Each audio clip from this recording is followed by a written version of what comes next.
চলতি বছর 22শে জানুয়ারি উদ্বোধন হয়েছে অযোধ্যার রাম মন্দির। লোকসভা নির্বাচনের আগেই তড়িঘড়ি এই মন্দির উদ্বোধন করা হয় বলে অভিযোগ ওঠে। সেই অভিযোগই যেন প্রমাণিত হলো উদ্বোধনের 5 মাসের মধ্যেই বিপত্তি রাম মন্দিরে। রাম মন্দিরের গর্ভগৃহের ছাদ থেকে জল চুইয়ে পড়তে শুরু করেছে। সোমবার এই বিষয়টি জানিয়েছেন মন্দিরের প্রধান পুরোহিত আচার্য সত্যেন্দ্র দাস। মন্দির তৈরিতে অবহেলার অভিযোগ এনে সত্যেন্দ্র দাস বলেন, শনিবার মধ্যরাত থেকে বৃষ্টি শুরু হয়, কিন্তু বৃষ্টির জল বের করার জন্য প্রয়োজনীয় ব্যবস্থা নেই মন্দিরে। এ বিষয়ে সত্যেন্দ্র দাস এক সংবাদ মাধ্যমে বলেন, রামলালার মূর্তির সামনে পুরোহিত যেখানে বসেন এবং ভিআইপি দর্শনের জন্য মূর্তির সামনে যে অংশটি বরাদ্দ করা হয়েছে সেখানকার ছাদ ফুটো হয়ে জল পড়তে শুরু করে। তিনি বলেন, এটা খুবই আশ্চর্যজনক যে সারা দেশের সেরা ইঞ্জিনিয়াররা রাম মন্দির তৈরি করেছেন। মন্দিরটি 22শে জানুয়ারি উদ্বোধন করা হয়েছিল, কিন্তু কেউ জানতো না যে বৃষ্টি হলে ছাদ ফুটো হয়ে যাবে।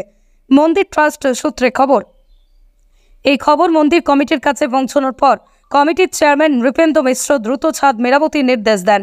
অন্যদিকে মন্দিরের ছাদ দিয়ে জল পড়া নিয়ে বিজেপিকে নিশানা করতে শুরু করেছে কংগ্রেস প্রধান অজয় রায় বলেন, শহীদদের কফিন হোক বা ঈশ্বরের মন্দির, সবেতেই বিজেপি দুর্নীতি করেছে।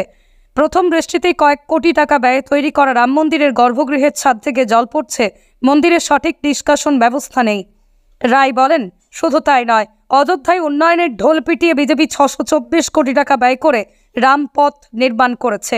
সেই রামপথের অনেক জায়গায় রাস্তা ধসে গেছে।